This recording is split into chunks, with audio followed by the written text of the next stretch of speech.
Live from New Delhi, you're watching GD India News Hour, India's voice to the world. I'm Amritpal Singh. Coming up in the next 1 hour, India's Prime Minister Narendra Modi calls on semiconductor industry to invest in India. Says when the chips are down globally, you can bet on India. Prime Minister Narendra Modi addresses the second international conference on green hydrogen India 2024. Says India is fully committed to building a cleaner, greener planet. Kamala Harris and Donald Trump engage in a fiery presidential election debate, spar over economy, abortion and immigration.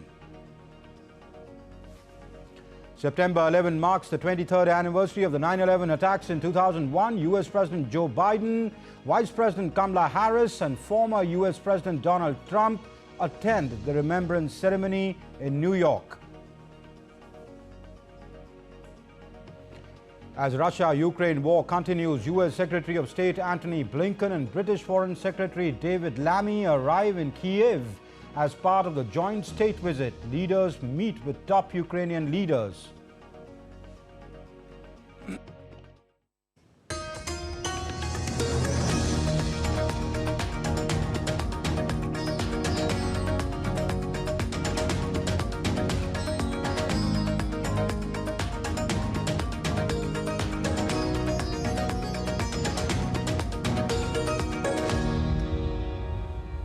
Prime Minister Narendra Modi on Wednesday inaugurated the mega three-day semiconductor event, Semicon India 2024, in Greater Noida near the national capital, bringing together industry leaders, experts and key government figures.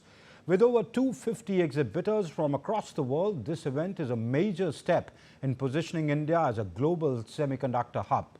Here's a report filed by our correspondent Devyendhu Mundal. Themed Shaping the Semiconductor Future, Semicon India 2024 is a landmark event that aims to boost India's semiconductor ecosystem. This exhibition showcases the country's preparedness to become a global manufacturing hub for semiconductors.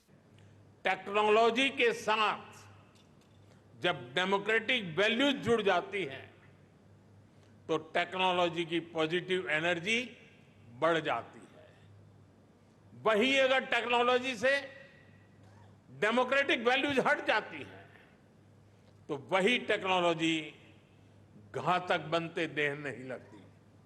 इसलिए चाहे mobile manufacturing हो, electronics manufacturing हो या semiconductors हो, हमारा focus एकदम clear है। हम एक ऐसी दुनिया बनाना चाहते हैं जो संकट के समय भी रुके नहीं, ठहरे नहीं, निरंतर चलती रहे। The exhibition on Wednesday was buzzing with people, visiting multiple pavilions set up by major global companies like Micron, Kynes, AMG, Tata Electronics. These companies are showcasing their technological advancement in semiconductor manufacturing.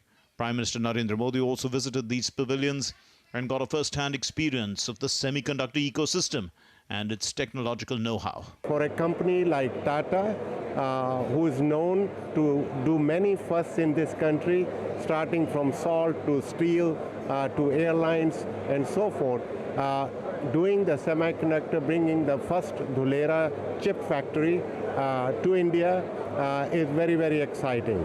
The Modi government has big plans for the semiconductor industry. It has committed $1 billion to boost semiconductor and display manufacturing, with the aim of making India a self-reliant global power in this critical sector. New semiconductor plants are under construction, including facilities in Gujarat and Assam, while 5 semiconductor projects have been approved by the government of India. Bharat में semiconductor manufacturing facility लगाने के लिए 50% support Bharat सरकार दे रही है। इसमें राज्य सरकारें भी अपने स्तर पर और मदद कर रही है। भारत की नीतियों के कारण ही बहुत कम समय में 1.5 ट्रिलियन रुपीस से ज्यादा के इन्वेस्टमेंट इस क्षेत्र में भारत में हो चुके हैं। This industry is also expected to attract foreign investments and create thousands of jobs. This industry has the potential to create 25,000 direct and 75,000 indirect jobs in the coming years. Semiconductors power everything from smartphones to cars. As India accelerates its manufacturing plans, this industry could be key to reducing imports and India's dependency on other countries for this critical technology, and in turn boosting local production. This event, which attracts thousands of visitors every day here in the Greater Noida of Uttar Pradesh, is expected to bring a number of investments into this sector over the next couple of years, and the government's push is likely to make India the global hub of the semiconductor manufacturing in the coming years. With camera person Mohit Uike, this is Dibyendu Mondal from Greater Noida for DD India. And addressing the event, India's Electronics and Information Technology Minister Ashwini Vaishnav highlighted the country's vision of becoming a semiconductor hub. After many attempts, finally, it was under our Prime Minister's visionary leadership that we succeeded in getting the industry to our country. Within the first phase of our mission, in a very short time frame, 5 semiconductor units have been approved. Construction is rapidly under progress in the Micron unit, the Morigaon Tata unit, construction has started, and the other 3 units, construction will start very soon. And DD India's correspondent Dibyendu Mondal spoke to the CEO of India Semiconductor Mission, Akash Tripathi, on the sidelines of Semicon India 2024. At the Semicon India 2024, I'm joined by the man and his team who has been behind the entire work of Semicon India 2024. This is Akash Tripathi joining us at Doordarshan for DD India. Welcome to Doordarshan, sir. At the outset, I would like to ask you the thought behind having this Semicon India 2024. This time we are doing it with SEMI. So SEMI is an organization which is a industry association of semiconductor industries. More than 3,000 semiconductor industries from the world are members of SEMI. They have been doing a Semicon event across the world in 7 geographies so far. And this year they have taken it up for India, and this is the 8th geography where they are doing the Semicon. So in such an event, the global semiconductor companies, whether they are equipment, raw material, fab equipment and ATMP equipment, all the kind of ecosystem players are there, be it substrate company, be it raw wafer company. And there's a very good opportunity for B2B linkages. What do we expect in the next coming 5 to 6 years, or maybe the next 10 years in this sector, given the fact that you just mentioned there are 5 companies that have already are planning to set up here? How do we look at the outlook? Globally, there's a lot of interest in semiconductor industry of India, and there are huge expectations. Everybody is realizing the potential of India. And from the COVID pandemic times, we have seen that there have been some major disruptions in the global supply chain of semiconductors. And also with the geopolitical headwinds, there have been further disruptions. So everybody now thinks that we should have a trusted and resilient partner into this supply chain. And India has emerged as that trusted partner. Right, but Mr. Akash, you mentioned about the policy.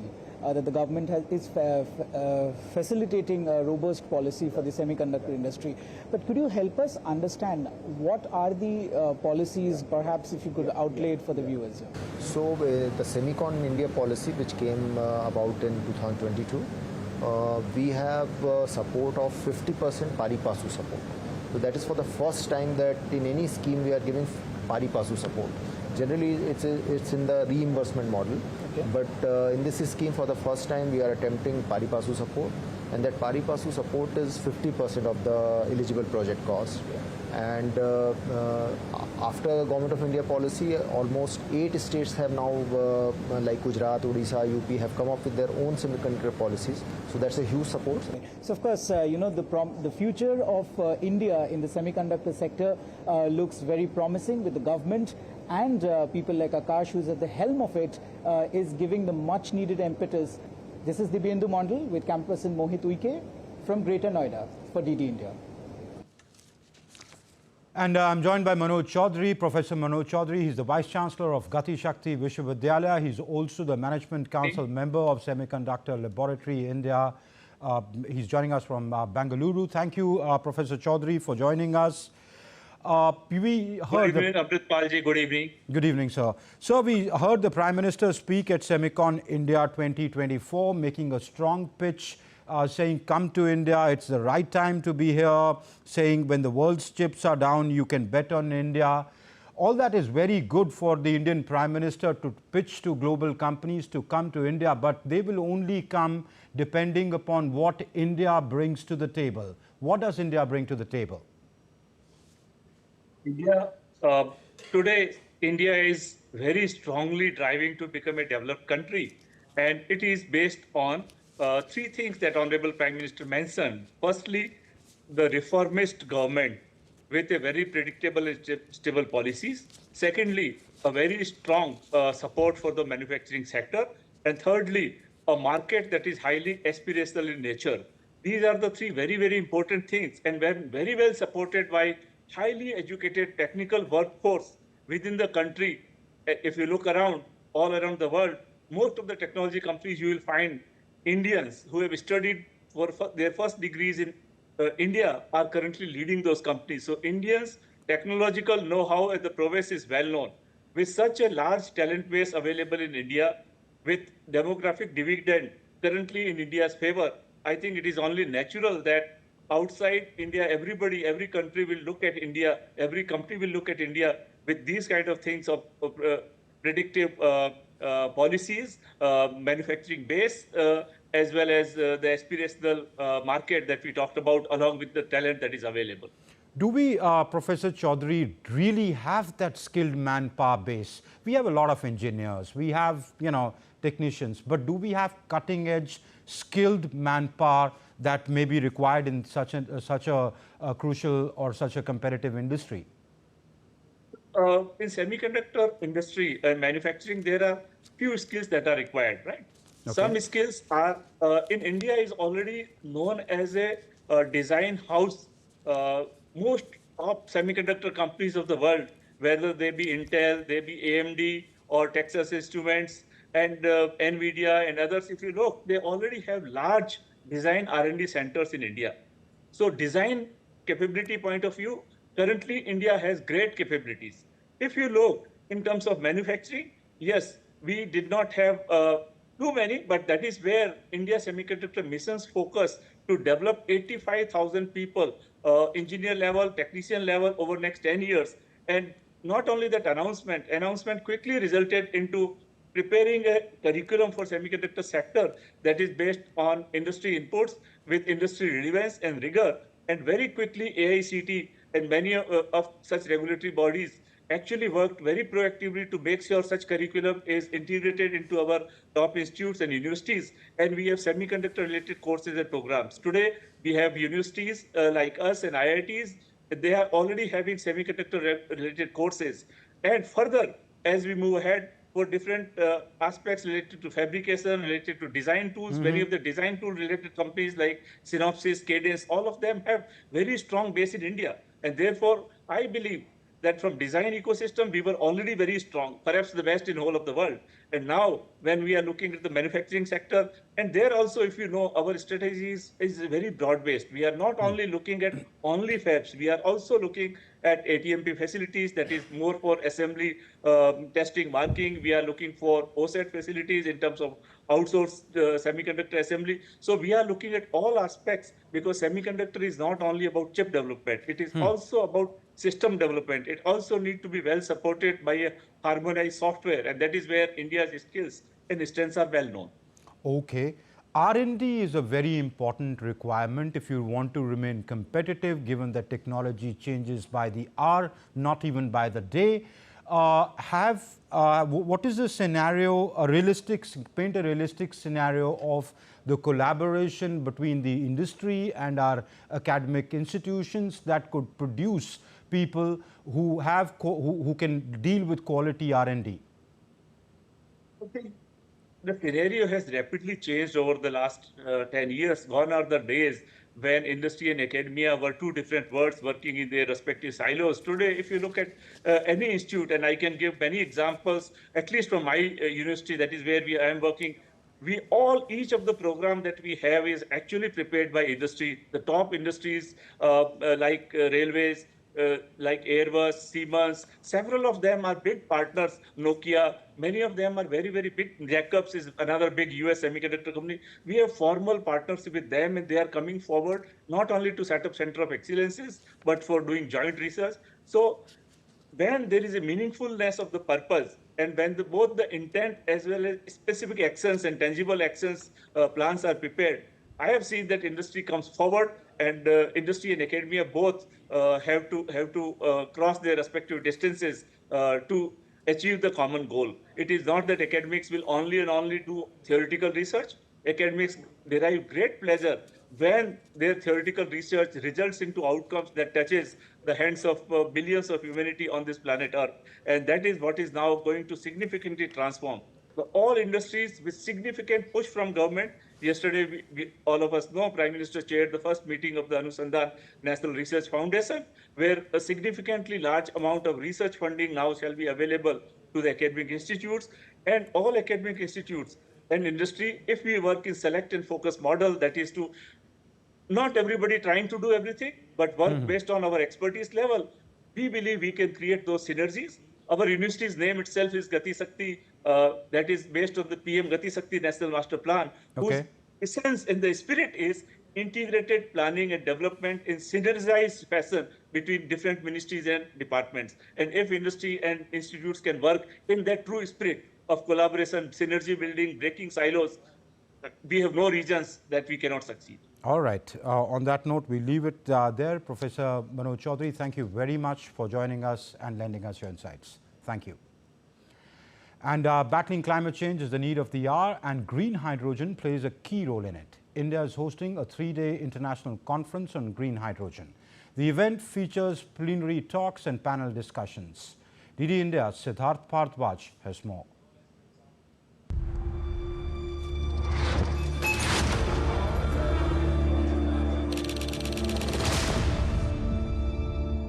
The impacts of climate change can be seen in many parts of the world. It is a serious issue and needs immediate address.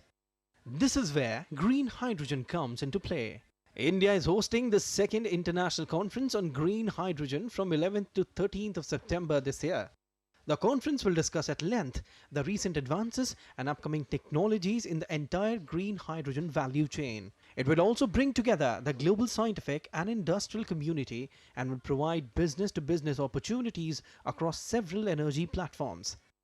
In his address, Prime Minister Narendra Modi emphasized the importance of green hydrogen and its use in providing a sustainable environment. Green hydrogen is emerging as a promising addition to the world's energy landscape. PM Modi also talked about India's National Green Hydrogen Mission, which aims to make India a global hub for production and export of green hydrogen.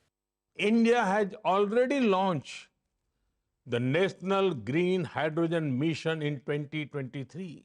We want to make India a global hub for the production, utilization, and export of green hydrogen.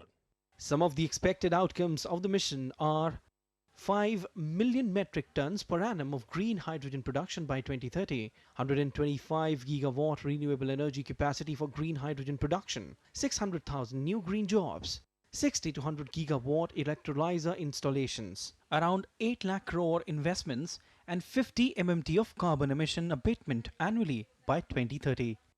On the first day of the conference, the industry players are praising India's efforts on to make a quick transition from fossil fuels to clean and green energy. They are also excited about the conference.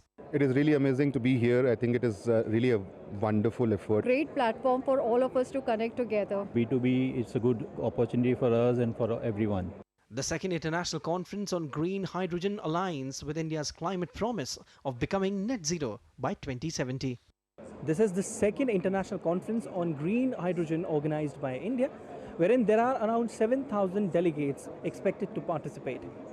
Well, the discussions will be on the production of green hydrogen, and also the export of green hydrogen, aligning with India's climate promise of becoming net zero by 2070.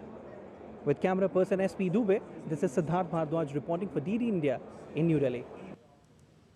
Mexico becomes the first country to overhaul the country's judiciary, clearing the biggest hurdle for a controversial constitutional revision that will make all judges stand for an election. You heard it right. The judges will be elected. The vote came after hundreds of protesters pushed their way into the Senate, interrupting the session after it appeared that Morena, the governing party of the outgoing president Andres Manuel Lopez Obrador, had lined up the necessary votes to pass the proposal. More in this report. Mexico scripts history. The country's Senate approved a sweeping judicial reform early on Wednesday that will overhaul the country's judiciary by electing judges by popular vote. The constitutional reform, passed with 86 votes in favor and 41 against, secured two-thirds majority needed in the Senate, which is predominantly controlled by the ruling Morena party and its allies. A total of 127 votes, with 86 votes in favor, 41 votes against, 0 abstentions. The approval followed tense debate and high political drama as the ruling coalition began Tuesday one seat short of the supermajority needed to pass the constitutional reform. But an opposition lawmaker broke party ranks to vote in favor of the bill, while another was absent amid allegations that he had been detained to stop him voting.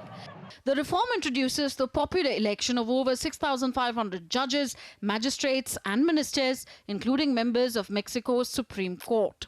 It also proposes reducing the Supreme Court's size from 11 to 9 justices, shortening their terms to 12 years and lowering the required work experience from 10 years to 5 years. The judges will also be able to work anonymously on cases involving organized crime. It would also scrap some benefits for judicial workers and create a 5-person disciplinary tribunal. The reform has sparked significant controversy, both domestically and internationally. Protesters disrupted the Mexican Senate, forcing lawmakers to continue their discussions at an alternative location. They are betraying the people, selling their votes shamefully for this reform to be approved. It is going to lead us to a dictatorship. Internationally, Mexico's key trading partners, the United States and Canada, have expressed concerns that the changes could jeopardize the North American trade agreement and negatively affect investment. Bureau Report, DD India. U.S. Secretary of State Antony Blinken and British Foreign Secretary David Lammy arrived in Kyiv as part of the joint state visit. On their arrival, the leaders met with top Ukrainian officials in Kyiv.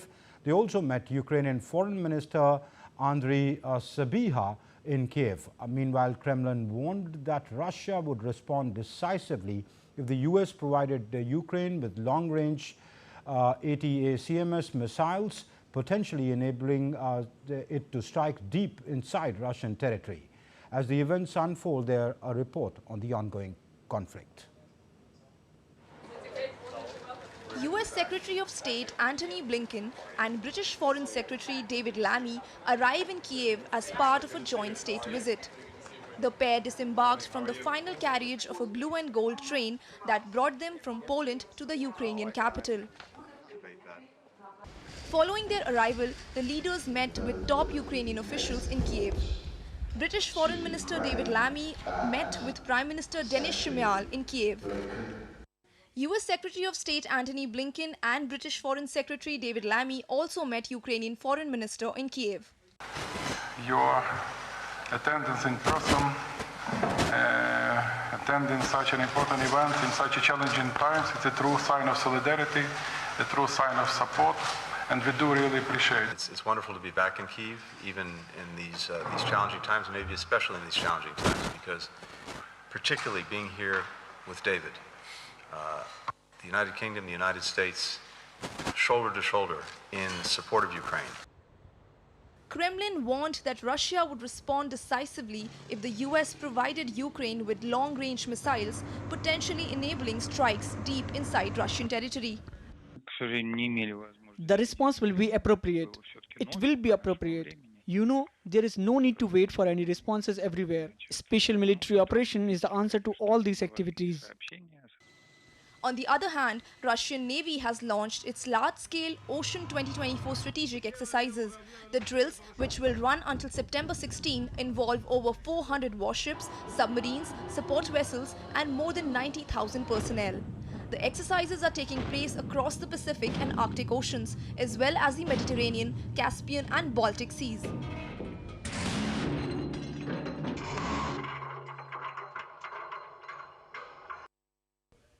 On battleground, Russia claimed to have hit Ukrainian military targets, including ammunition depot, while Ukraine reported repelling Russian offensives in several regions. Additionally, Russian forces said they thwarted a Ukrainian attack in the Kursk region in western Russia and struck Ukrainian armored vehicles in retaliation. Bureau Report, DD India. India's National Security Advisor Ajit Doval participated in the BRICS National Security Advisors meeting in St. Petersburg in Russia. Ajit Doval spoke on modern security challenges, including issues related to information and communication technology and terrorism, and the need to address them through joint efforts within the BRICS framework. He also listed reasons why the bloc's strengths are very crucial at the present time. The BRICS spirit of mutual respect and understanding, solidarity, equality, openness, inclusiveness, and consensus remains our guiding light as we deliberate today on many crucial issues. And we have a special report from Russia today on the 14th meeting of the BRICS representatives responsible for security. Take a listen. This is a security forum of the BRICS nations, but not just the BRICS nations, but rather this event is happening under the umbrella of the bloc, because it does go beyond just BRICS and even just those who have publicly aspired to join the alliance. Basically, this is, again, security heads of more than 20 nations are here in St. Petersburg, the Venice of the North, Russia's northern capital. Let's go live to the Chief Justice of India's home, where Prime Minister Modi is currently there doing Ganpati Puja. He's there for Ganpati Visarjan. This is at Chief Justice of India, Justice Chandrachud's place, where Prime Minister arrived a little while back.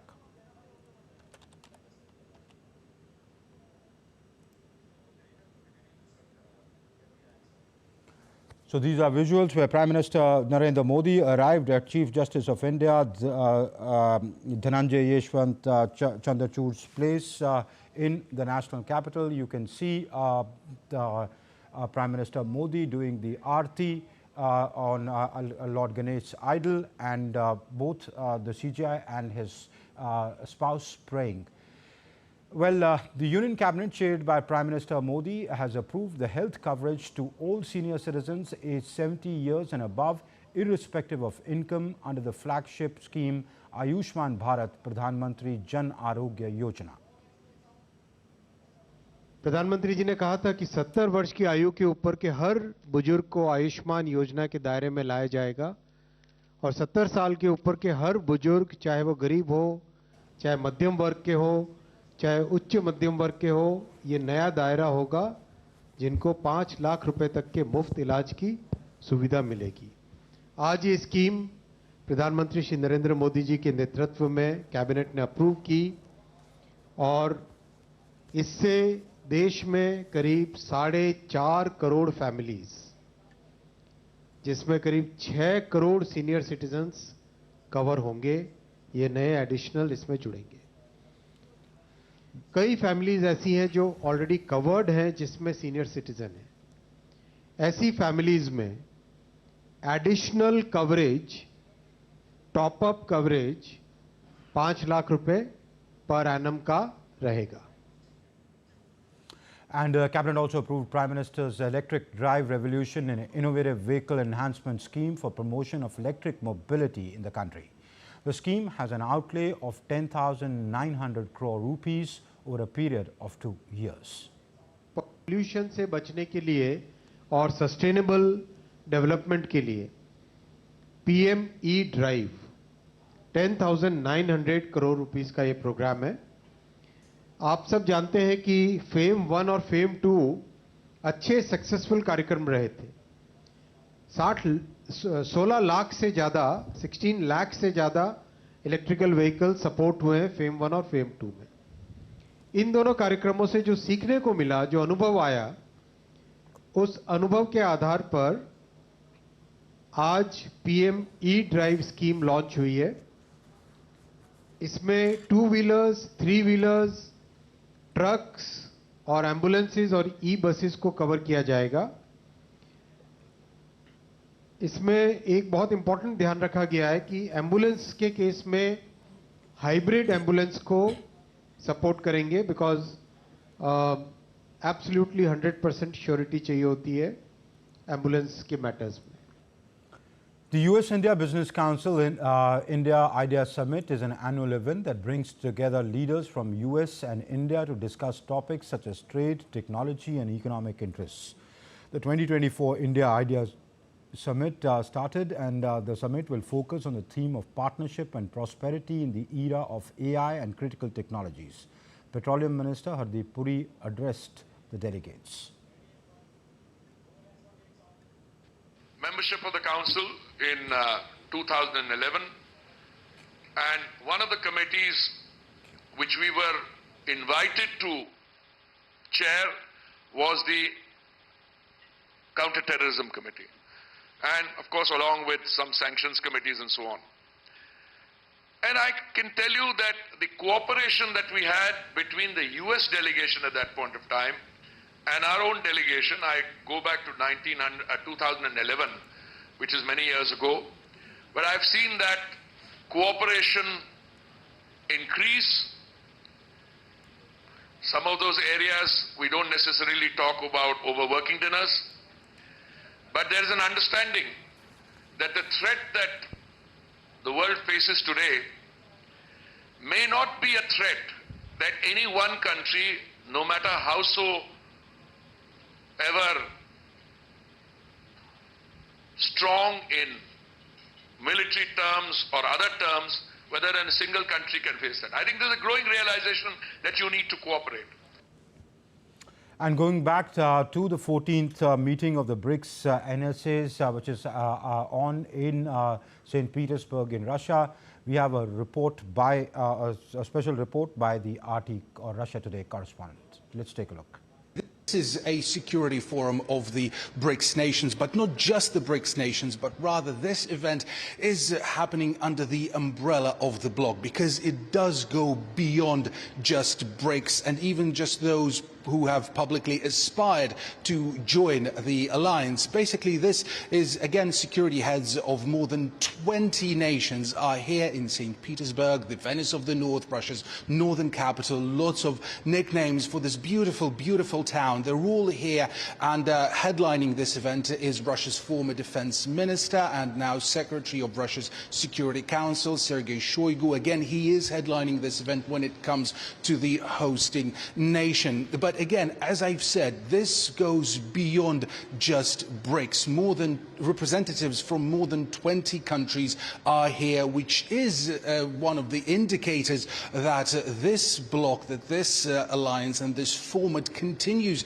to spark international interest. Now, another proof and another evident detail and evident sign of this fact is the latest big announcement by Turkey that it is seeking full membership within the bloc. Now, this is a bold move on behalf of Ankara, because BRICS is something of antithesis to the US-dominated world, which Turkey, given it's a major NATO ally, is of course a big part of. So this is definitely something to look out for, even when it comes to the broader state of affairs, not just as to how how Turkey's application fares, but also how the United States and Turkey's NATO allies are to respond to Ankara looking basically to join and to reap benefits from, well, participating and playing for a different team. But again, this is when it comes to the broader state of affairs. Going back to the events here in St. Petersburg, basically here a big emphasis is made on the participation of the countries that have been known lately as the Global South. Again, this platform provides something of a unique opportunity for them to expand on the already existing dialogue between the countries of the Global South and other nations from all around the world, to build up on their relations, to expand their ties, and in general to even include new members into their diplomatic and security weave. And in general, this is one of the many, many events that are, well, they are something of a preambular, they are something of a warm-up towards the major, the big, the main BRICS summit, which Russia is set to host next month already. U.S. Vice President and Democratic presidential candidate Kamala Harris faced off with her Republican opponent, former President Donald Trump, for the first time in 2024 U.S. presidential elections debate in the city of Philadelphia. The televised debate was hosted by ABC News. It was a debate that could significantly impact the electoral outcome on November 5th, as polls show a tight race between Kamala Harris and Donald Trump. As expected, the debate was fiery. Harris and Trump shook hands on stage. During the over 90-minute debate, they clashed over key issues, including the economy, abortion, immigration, and U.S. foreign policy, aiming to appeal to voters across the country. On the issue of illegal immigration, Trump hammered at the Democrats' weak spot. Trump claimed that Harris and Biden allowed millions of people pouring into the United States from prisons, mental institutions, and asylums, while Trump said that Harris is a convicted felon and alleged that he used race to divide the American people. One of their most intense exchanges was on abortion. Trump insisted that he pushed for an end to the federal right to abortion and wants individual states to make their own policy. Harris refuted Trump's claim, alleging that he's telling a bunch of lies and that his policies were insulting to the women of America. She highlighted cases where women have been unable to get abortions after being raped or struggled to get miscarriage care. Trump and Harris accused each other of conspiring to weaponize the Justice Department in a bid to go after their enemies. Trump argued that his indictments were a result of a conspiracy cooked up by Harris and Biden. Harris shot back by pointing out that Trump has promised to prosecute his enemies if he wins a second term. In the debate's opening minutes, Trump and Harris went to battle on one of the issues that is top of mind for voters, the economy. Harris said Trump would favor billionaires and corporations over anyone else if he comes to power, and planned a sales tax that would hurt ordinary Americans. While Trump said U.S. President Biden's administration ushered in the highest inflation in American history. Harris said Trump ended up selling American chips to China to help their military, and Trump argued that Harris has no policy for China. And Biden-Harris administration has kept his administration's tariffs on China in place. One of the most heated policy discussions was on the Russia-Ukraine war. Trump said that he wanted to wrap up the conflict as soon as possible, and Harris alleged what Trump really wanted was Ukraine's quick and unconditional surrender.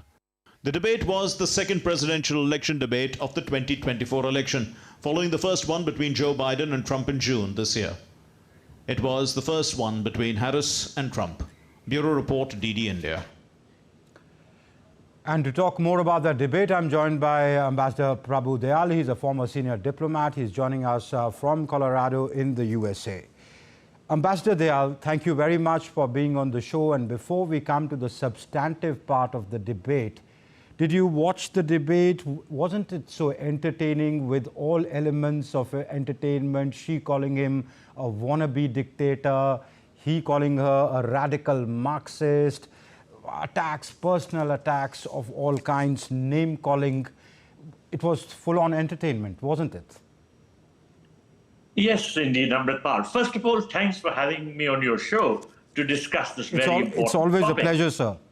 You know, as you said, I'm in Colorado these days, and I've witnessed how all of America was glued to their TV sets as Trump and Kamala Harris engaged in this very fiery debate, which was also entertaining. They bashed each other's policies and proposals. And of course, this was their first presidential debate, because the earlier one was between Trump and Biden, which Trump won by all accounts. And in fact, that made Biden withdraw from the race. So I think Trump expected to have an easy time this time also. But in reality, I think Kamala Harris, to use a cliche, proved to be the better boxer in the ring. And most analysts here feel that Harris won the debate, which covered a wide range of domestic and foreign policy issues, which were mentioned in the commentary before you invited me on your screen. Now, I think Harris had also prepared to pepper every answer with a comment which would enrage Trump. She delivered very aggressive attacks and also coherent rebuttals. And she, in fact, baited Trump. And in one particular moment, Trump really lost control, and some of his allies also felt that that was quite an undoing for him. He said that, he told Trump, in fact, that world leaders are laughing at him. Military leaders called him a disgrace. She said Trump was weak and wrong, and that Trump had been fired by 81 million voters, which was the figure which Biden had got in the 2020 election. So she was trying to rile Donald Trump, and in fact, she succeeded in doing that, because he was losing his composure, he was losing his calm, and in fact, that is one reason why most analysts feel that she did much better in the debate. In fact, you know, though she landed some hard punches, but you know, her walking up to him, shaking the hand, and then very smartly, you know, riling him up, and he losing his cool. Of all the people, it's been more than 12 hours since the debate took place. Of all the Americans on the road that you may have interacted with, what impact, what mark did it leave on them? General in casual remarks, and in your analysis, how would the undecided or the swing voter, what kind of a mark would it leave on them? You know, Colorado is a democratic state. It has always voted in favor of the Democrats. So the people whom I ran into when I went for my morning walk today were all supporters of Harris. And they, of course, were very triumphant and jubilant that she had completely destroyed Donald Trump in the debate. But as you said, it's going to be a close race, and what will matter are the swing states or the battleground states. Now, let me explain. You know, in America, there are states which are clearly Republican, and there are states which are clearly Democratic. Yeah, but there the are red and blue states. 7 key swing states, 7. Yes. And they have the potential to be won by either candidate. And these swing states are Pennsylvania, Arizona, Georgia, Michigan, Wisconsin, North Carolina, and Nevada. And that's why both candidates are devoting a lot of time in campaigning in these 7 swing states. So it remains to be seen how these 7 swing states will take last night's debate. But by all accounts, as I said, the analysts feel that Harris did much better and that she won the debate. Okay. Now let's come to what they debated. On the abortion issue, for example, Trump's position has been rather ambivalent. His core white Christian constituency would want to have a pro-God approach, where the Democrats would want to go have traditionally gone with a pro-choice approach. But he masked it very well, saying, well, I will leave it up to the states to decide. And she also, because she's also looking at a white vote, not just, the Democratic vote, because she needs more than that. So she also said, well, what about, she gave the examples of what about unwed mothers, what about rape cases, it's this thing. But she didn't really go out and say, I am pro-choice and it should be, the all America should be a pro-choice. No, No, she came out pretty strongly in favor of reproductive rights and in favor of abortion. In fact, Trump now seems to have changed his stand. If you recall, earlier he was very vociferous in supporting a nationwide ban on abortion. But now, as you pointed out, he says it should be up to the states to regulate this abortion process. So this is a very, very touchy issue in America. Most Americans who support the Democratic Party are those who feel that reproductive rights are fundamental and should be available, and that abortion should be available easily to women, because otherwise women have to take recourse to all kinds of measures for getting rid of unwanted babies, which may be the result of rape cases, for instance, as you mentioned. Now, Trump seems to be softening his earlier hardline position because perhaps he realizes that if he wants to make sure that he doesn't antagonize a fairly large section of American society, then he has to dilute his position on abortion. And I think last night's debate was something that evidenced his flexibility, the so-called, changed approach, and saying that the states can decide. This is a slight change in nuance in Trump's policy. Harris remains a strong supporter of abortion and reproductive rights. Okay, and Ambassador Dayal, on the economy, how did you think the two candidates fared? She said, well, I'll bring in an opportunity economy. He said he accused the Biden-Harris administration of ruining the economy. Well, the economy is one issue which completely divides the Democrats and the Republicans. There is a wide divergence in their positions. Now, Kamala Harris, if you recall, kicked off the debate by talking about the economy, and she said this is something on the top of the minds for voters. And she put forward a plan that would address things like housing costs and would give a $50,000 tax deduction to start up small businesses. So, in fact, she pointed out to her own middle-class background, saying that she was raised as a middle-class kid, and actually, unlike Trump, who came from a very affluent background where his father had given him pots of money, she came from a middle-class background, and she realizes the ambitions, the aspirations, and the dreams of the American people. And that's why she said, I would be in a better position to build this opportunity economy, which will help people to, raise their standards of living and to lead a better life.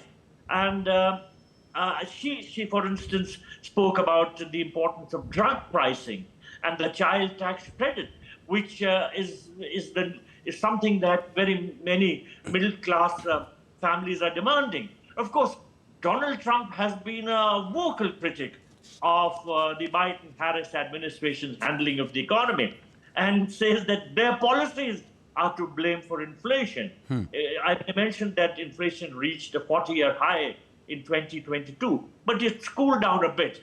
But he has pledged to cut costs by restoring energy independence. He says he would drill more oil and would support fracking. And he said that he would reduce the national debt, eliminate regulations, and implement a variety of tax cuts for domestic corporations. Of course, Harris feels that the tax cuts will benefit the rich and they will not benefit the poor. So there is this wide disparity in the line of approach of Trump and his party and Harris and her Democratic Party. We'll have to see what the Americans lap up on that, because for jobs is surely a very important, and economy is surely a very important issue. Ambassador Dayal, we'll have to leave it there due to paucity of time. Would have loved to talk to you more, but thank you very much for taking our time and joining us on the show.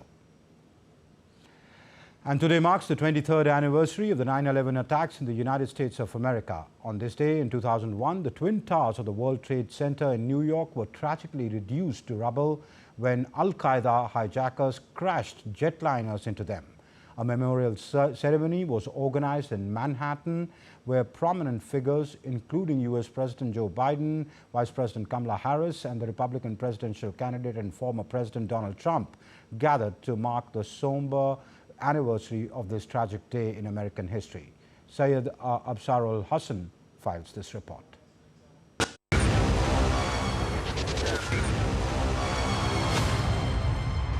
It was on this day in 2001 that the Twin Towers of the World Trade Center in New York were flattened when Al-Qaeda hijackers crashed 4 jetliners into them, the Pentagon, and a field in southwestern Pennsylvania. The towers had then fallen like a deck of cards. Nearly 3,000 innocent lives were lost on that fateful day. 23 years later, the pain and loss remain fresh. A sense of heaviness and sorrow can still be felt in the air in Manhattan. By the dawn's early light, what so proudly we held at the twilight's last gleaming, whose broad stripes and bright stars. U.S. President Joe Biden, Vice President and Democrat presidential hopeful Kamala Harris, and Republican presidential candidate Donald Trump all attended the morning ceremony marking the 23 years of the Black Day in the history of United States of America.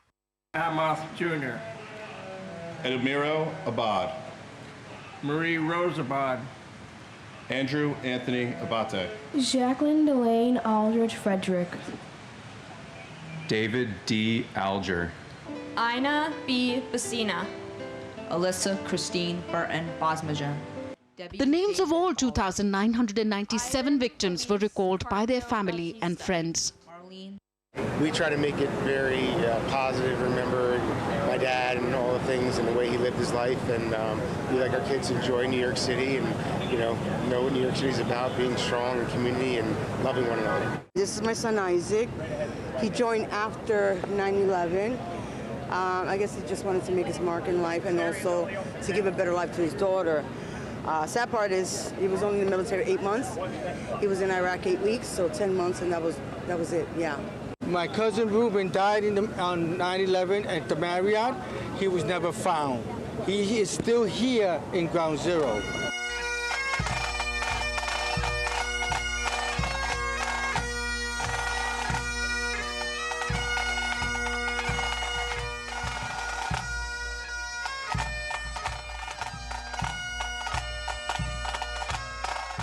The day, 9/11, is a stark reminder of the horrors of terrorism. With Syed Absarul Hasan, Tanvi Taneja for DD India. Well, moving on, the Indian Army and the Center for Land Warfare Studies held a conclave on Wednesday on infrastructure building on India's borders. The Chief Minister of India's northeastern state of Arunachal Pradesh that borders China said that Arunachal Pradesh has seen unprecedented fast-paced development of roads and tunnels in the last 10 years.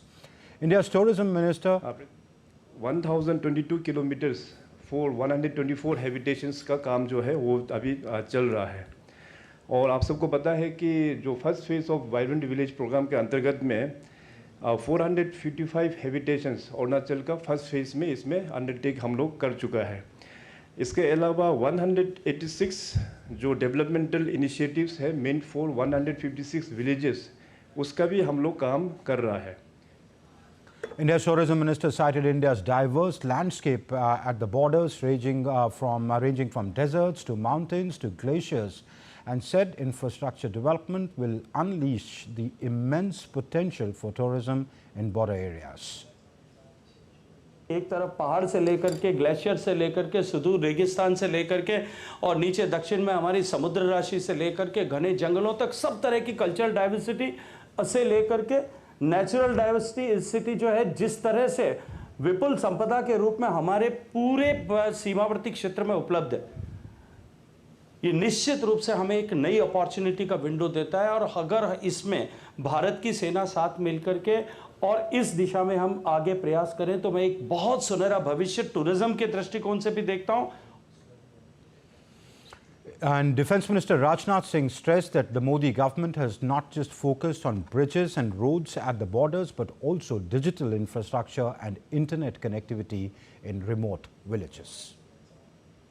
Digital infrastructure को मजबूती प्रदान करते हुए हमने देश के सीमावर्ती गांवों में भारत नेट ब्रॉडबैंड प्रोजेक्ट के माध्यम से 1500 से अधिक गांवों में हाई स्पीड इंटरनेट भी मुहैया कराया है। सिर्फ पिछले 4 सालों में ही हमने 7000 से अधिक सीमावर्ती गांवों को इंटरनेट कनेक्शन से जोड़ा है और इनमें भी हमारा ज़्यादातर फोकस लद्दाख और अरुणाचल प्रदेश के सेंसिटिव इलाकों पर रहा है। India's Sports and Labour and Employment Minister Dr. Mansukh Mandviya held a virtual interaction with ministers of youth departments from various states and union territories on Wednesday. The agenda of the meeting was to discuss transforming My Bharat platform into a one-stop solution for engaging youth in the mission of building a Viksit Bharat, that's developed India. The minister also announced several new initiatives to be launched soon, which would be led by the youth themselves. The first initiative, My Bharat Outreach Program, will focus on creating awareness about the platform and its unique offerings to the youth across the country. This program will highlight the platform's benefits, aiming to maximize youth participation. Three Lions captain Harry Kane celebrated his 100th appearance for England with 2 goals in the second half, leading England to a 2-0 win over Finland in the Nations League at Wembley. This achievement makes him the 3rd England player to score on their 100th cap for the national team after Wayne Rooney and Bobby Charlton. 31-year-old Kane joins an elite group of 10 players, including David Beckham and Bobby Moore, by reaching 100 caps for England. The leading goal scorer said that he's inspired by Cristiano Ronaldo's 901st goal. Paraguay earned the historic victory in the FIFA World Cup 2026 qualification campaign with a 1-0 win over Brazil on Tuesday. Inter Miami midfielder Diego Gomez scored the game's solitary goal, crashing a long-range shot in the off-post in the 20th minute. The defeat leaves Brazil in the 5th place in the standings on 10 points, leading by goal difference from Venezuela. Meanwhile, Paraguay moved into the 7th place on 9 points after their 2nd win of the qualifying campaign. Well, that's it then in this edition of DD India News Hour. But do let us know your thoughts of on the news of the day. For those on the go, you can get all the news and updates from India and across the world on DD India's mobile app. The app is available on both Android and iOS platforms. Scan the QR code you see on your screen right now to download it now. We'll be back with more news as it breaks here on DD India. I'm Amrit Pal Singh. Thanks for watching from my entire team here in Delhi.